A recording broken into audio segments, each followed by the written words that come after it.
Anytime in society we come across, or when we personally deal with shitty men, we always blame the moms. It's like every comment under videos of a shitty man is, it's the moms, it's his mom's fault.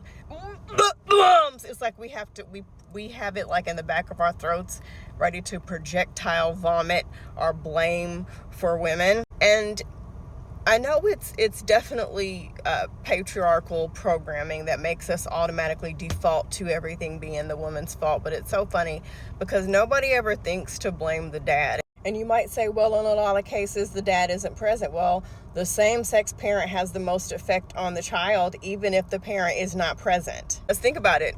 If the father is an absentee father, how damaging is that to your mind, to your emotions, to your soul, to know that that parent abandoned you, or to resent your mom and blame her for the fact that that grown-ass adult decided to leave your life. So I get that there are some horrible moms out there. There really are. Trust me, I get it. Having a mom who is a pick-me can fuck you up. However,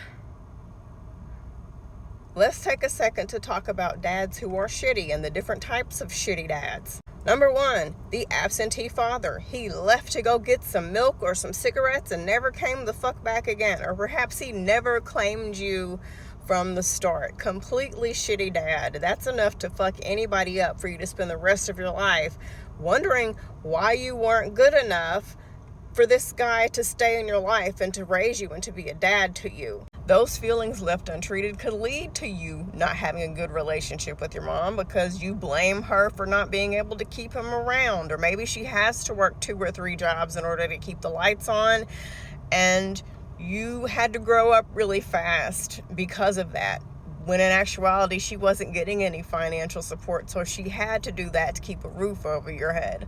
Let's talk about dads who didn't leave, but they spent every day drunk, and the only time they spoke was to yell and to have their words slur and to babble a bunch of nonsense while they chugged back a 12-pack of beer. Let's talk about the dads who compete with their sons.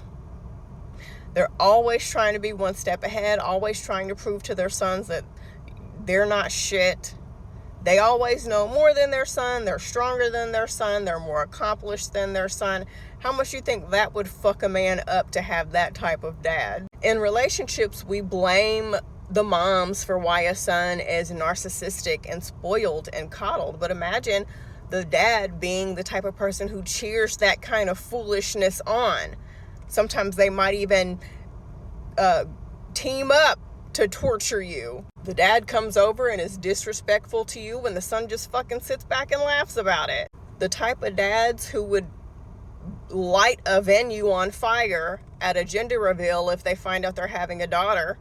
They got lucky and had a son, and then forced that son to be obsessed with sports and obsessed with football, and the son, that's the only way he can bond with his dad. So he's constantly having that pressure on his back to achieve and to prove to his dad that he's somebody. So unless you know the mom personally, or you've heard the son talk about how his mom was as a parent, you've heard how he speaks about his dad, you know the dad, let's not always automatically default to it being the mom's fault that the son turned out to be shitty. If that is your default, you really have some work to do. Instead of saying it's the mom's fault, say it's the parent's fault. Or maybe sprinkle it's the dad's fault in there for a little razzle dazzle. But your factory default setting always being the mom is kind of fucked up.